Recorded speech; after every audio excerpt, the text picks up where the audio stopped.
Assalamualaikum warahmatullahi wabarakatuh.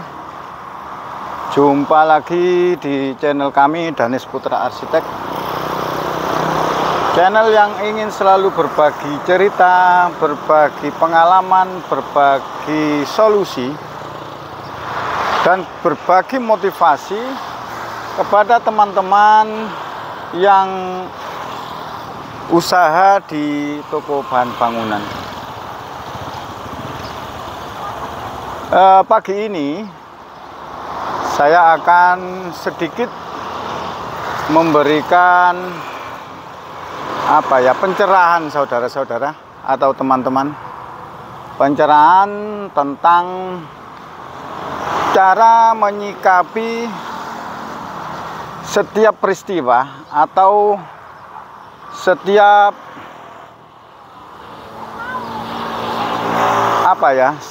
kehendak Allah itu pasti ada hikmahnya. Baik itu peristiwa itu baik menurut kita atau buruk menurut kita, atau kita mengatakan itu musibah. Itu semua pasti ada hikmah di balik itu semua. Entah itu merupakan peringatan, entah itu merupakan teguran. Itu seperti itu, teman-teman. Di sini saya akan saya beri judul ini memetik peristiwa di balik musibah, memetik hikmah di balik musibah. Seperti itu, teman-teman. Saya dulu sebelum menyelesaikan hutang-hutang saya dulu, teman-teman, mengenal utang itu meskipun itu untuk usaha. Itu mengenal utang itu sejak tahun 2000. Utang saya waktu itu mulai dari 7,5 juta di bank BUMN. Setelah itu naik menjadi 15 juta, naik lagi menjadi 50 juta, naik lagi menjadi 150 juta. Lah, kalau sudah di atas 150 juta itu, saya sudah mulai mengenal yang namanya rekening koran. 150 juta di top up menjadi 250 juta dengan sistem rekening koran. Nah, rekening koran itu, namanya rekening koran itu kita tidak membayar pokoknya 250 juta, kita hanya membayar bunganya saja setiap bulan. Waktu itu masih 250 juta, bunganya saja cuman 1%. Ya nggak terasa, teman-teman, 2,5 juta waktu itu. 2,5 juta, tapi kan ringan, kelihatan ringan. Nanti kontraknya berapa tahun? 3 tahun. Waktu itu saya, setelah 3 tahun kita mengembalikan pokoknya 250 juta.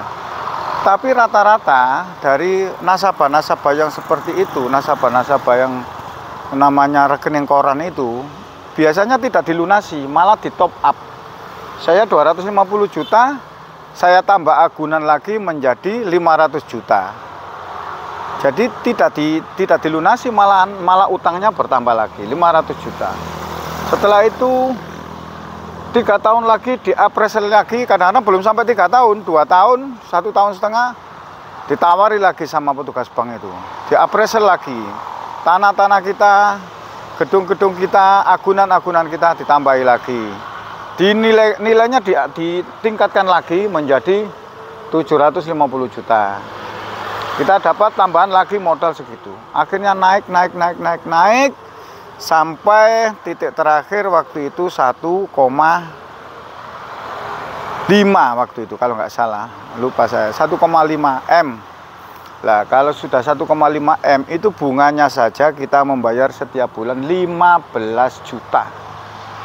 Pokoknya utuh kita hanya membayar bunganya saja 15 juta. Kita membayangkan, teman-teman, bangun tidur kita harus menyediakan uang 500.000. Mau nggak mau kamu harus menyediakan uang 500.000 hari ini. Kalau hari ini kamu nggak mau, berarti besok sudah 1 juta. 1 bulan 15 juta. Itu harus kamu sediakan. Harus kamu sediakan. Kalau nggak mau, kamu nanti bulan depan didenda. Kalau nggak mau, kamu nanti bulan depan didenda 3 bulan, kamu blacklist. Namanya BI checking. Tidak dapat hutang. Lah, yang kita takutkan kadang-kadang waktu itu ya tidak dapat hutang lagi gitu. Takutnya dengan BI checking. Takutnya kita waktu itu dengan jatuh tempo dan BI checking. Gitu teman-teman. Waktu itu kalau saya ya teman-teman ya, kalau saya waktu itu membeli tanah itu seperti biasa. Kalau saya waktu itu beli tanah, membeli ruko itu biasa, kayak orang membeli kue. Karena apa? Karena ditopang oleh bank. Ini ruko-ruko ini yang sebelahnya toko saya sekarang, ini dulu sebagian 4 unit ini milik saya. Yang milik saya yang saya tempat itu 2, yang ini, yang tingkat ini, nah, ini juga milik saya. Terus yang ini masih utuh, masih standar, ini juga milik saya. Tapi yaitu, yang saya pakai itu bukan uang saya sendiri, yang saya pakai utang bank. Jadi kayak orang kaya, kayak orang punya, tapi sebenarnya di dalamnya itu keropos. Di dalamnya itu tidak ada apa-apanya. Setiap hari yang dipikirkan jatuh tempo, dan jatuh tempo. Akhirnya pikiran kita tidak bisa berkembang untuk mengeksploitasi diri. Untuk mengembangkan usaha itu sulit. Karena yang kita pikirkan itu utang. Hari ini, besok lusa, setiap hari ada tanggal jatuh tempo. Setelah itu teman-teman, dan itu bukan itu saja. Utang saya itu bukan di situ saja, nggak bisa bayar kita ambil di bank lain, nggak bisa lagi bayar ambil di Pegadaian, yang pernah saya ceritakan di video-video saya sebelumnya, yang untuk masalah penyelesaian utang.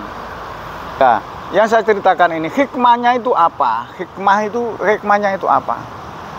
Setelah itu tahun 2017 saya diingatkan oleh Allah itu, diingatkan sedikit, ibaratnya dicubit lah. Saya ditipu orang itu nilainya itu sekitar 20 juta. Waktu itu uang 20 juta nggak ada apa-apanya teman-teman. Orang kaya, memang orang kaya kan. Uang 20 juta nggak ada apa-apanya, nggak ngefek lah, katakan nggak ngefek lah. Saya ditipu orang 20 juta nggak saya anggap. Karena waktu itu ya usaha saya itu ada yang lain lah, ada yang lain yang nilainya juga lumayan besar. Saya tunjukkan total angsuran saya waktu itu setiap bulan. Total angsuran saya itu yang ada di bank konvensional, ada bank daerah, ada Pegadaian, itu satu bulan itu 45 juta teman-teman. Kita bisa membayangkan, kita setiap hari harus menyediakan uang 1,5 juta itu untuk mengangsur bank saja, belum bayaran karyawan, belum kebutuhan hidup saya sendiri dan anak-anak saya, bayar sekolah kuliah anak saya. Itu seperti itu teman-teman. Setelah itu 2017 saya itu diingatkan oleh Allah itu dengan cara disentil. Saya ditipu orang 20 juta. Tapi bagi saya uang 20 juta waktu itu nggak ada artinya. Uang seperti apa uang 20 juta? Uang rekening di tabungan saya itu nilainya ratusan. Istri saya juga nilainya juga ratusan. Pertama, mungkin 1 bulan kemudian saya juga kena peristiwa lagi, ditipu orang lagi, membeli rumahnya yang tidak bisa dibalik nama dan tidak bisa diapa-apakan. Akhirnya saya membeli rumah itu nilainya 160 juta. Itu yang menawari teman baik. Rumah Cesian itu dari BTN katanya sudah resmi 160 juta atas nama saya, ternyata sampai sekarang ya sudah saya biarkan. Cuman pegang sertifikat saja, tidak bisa dibalik nama. Itu teguran kedua. Itu pun saya belum bisa sadar. Terus yang ketiga, ada lagi anak saya Itu dalam tahun yang sama, teman-teman. Itu dalam tahun yang sama. Anak saya itu kena musibah, bawa mobil, tabrakan sama orang. Ya lumayan, habisnya juga lumayan. Ya, alhamdulillah, tapi orangnya selamat, anak saya juga selamat. Itu saya mulai agak mulai kok gak enak ya, apa yang salah dengan saya. Terus yang terakhir itu mungkin bukan cubitan lagi, bukan cubitan lagi yang dikatakan, bukan cubitan atau peringatan lagi, mungkin saya ditempeleng oleh Allah. 2017 itu saya membeli mobil, nilainya itu sekitar hampir 375 juta. Dan itu kena tipu. Kena tipunya bagaimana ya sudahlah, nggak usah saya ceritakannya. Yang penting uang itu habis. Uang tidak kembali, mobil juga tidak kembali. Saya cuma pakai mobil itu cuma 1 tahun. Kayak orang kaya, teman-teman. Saya waktu itu, mobil saya itu banyak. Ada all new Pajero, ada Honda Jazz, ada CR-V. Itu anak-anak saya bawa mobil semua satu-satu. Yang kuliah 1, SMA 1, saya sendiri 1. Jadi 3 mobil pribadi itu. Kayak orang kaya. Nah, saya lanjutkan lagi untuk hikmahnya. Hikmahnya yang terakhir itu baru saya itu sadar. Kenapa ya? Ya Allah, apa ya yang membuat saya seperti ini? Jadi saya kembali ke titik nol lagi waktu itu. Akhirnya saya sadar, pasti ada yang salah. Akhirnya saya itu nggak tahu ya, ketemu komunitas seperti itu. Akhirnya mungkin dari ini, mungkin dari hutang-hutang saya. Nah, akhirnya saya dengan dengan sadar diri menyelesaikan hutang-hutang itu. Dan orang yang menipu saya pun orang dekat, sampai sekarang masih dekat dengan saya. Waktu itu kayaknya saya itu berontak, mau saya laporkan polisi, ternyata begitu saya menyadari mungkin ini. Terus utang-utang itu, semua utang itu saya lunasi sedikit demi sedikit. Yang kecil cepat saya selesaikan, yang besar saya selesaikan pelan-pelan. Dari peristiwa itu, hikmahnya saudara-saudara, hikmahnya itu kalau orang mengatakan itu semuanya itu musibah. Tapi dari musibah itu, hikmahnya itu, seandainya waktu itu saya tidak melunasi utang-utang saya, seandainya waktu itu saya tidak menyelesaikan utang-utang saya, dengan kondisi perekonomian yang kayak corona, kayak apa, pendapatan banyak turun, itu mungkin Allah kalau tidak memperingatkan saya waktu itu, dan saya tidak sadar kalau saya diperingatkan, mungkin saja aset-aset saya itu habis, tidak tersisa. Karena apa? Bayangkan 45 juta setiap bulan. 10 bulan saja, 1 tahun saja sudah aset itu sudah hilang sekitar 600 juta. Padahal aset saya berapa jumlahnya? Nah, dari situ saya ambil kembangnya. Setelah itu saya ketemu orangnya yang menipu saya. Yang menipu saya itu, saya ucapkan terima kasih. Dia nggak ngerti apa yang saya katakan, itu nggak ngerti. Cuma saya ucapkan terima kasih karena saya sudah ditipu. Seandainya saya tidak ditipu waktu itu, mungkin Allah berkehendak lain. Dan lebih syukurnya lagi karena waktu itu saya sadar sebelum saya tidak bisa membayar bank itu. Saya sadar sebelum utang saya, sebelum usaha saya bangkrut. Seandainya waktu itu saya sadarnya setelah utang saya bangkrut, kreditnya macet, usaha sudah gak berjalan, ya wallahu a'lam, mungkin habislah dari situ. Nah, ini makanya teman-teman yang menemui masalah, yang menemui peristiwa, yang menemui musibah, pasti mungkin 1 tahun atau 1 bulan, 2 bulan, atau 1 tahun atau 2 tahun nanti pasti hikmah itu pasti akan muncul. Hikmah itu akan muncul, hikmah itu akan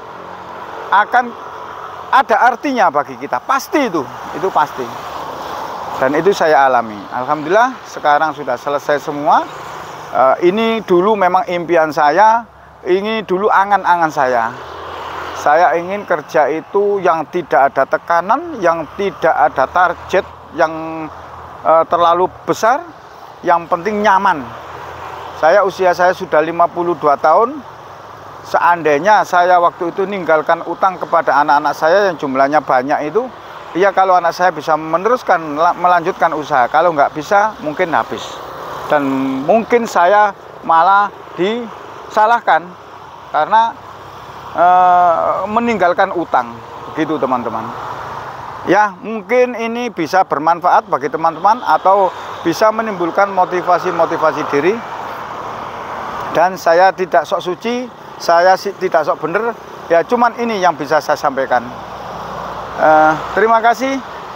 Saya akhiri, semoga kita semua di pagi ini toko ini belum buka teman-teman. Ya, ini belum buka toko saya ini, masih jam 7. Saya bukanya setengah 8. Toko saya masih belum buka. Nah, setelah ini buka. Saya tadi kok ingat.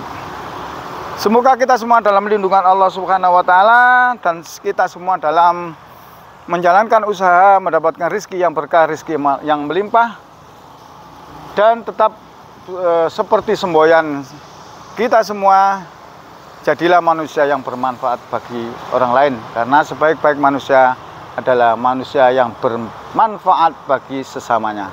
Assalamualaikum warahmatullahi wabarakatuh.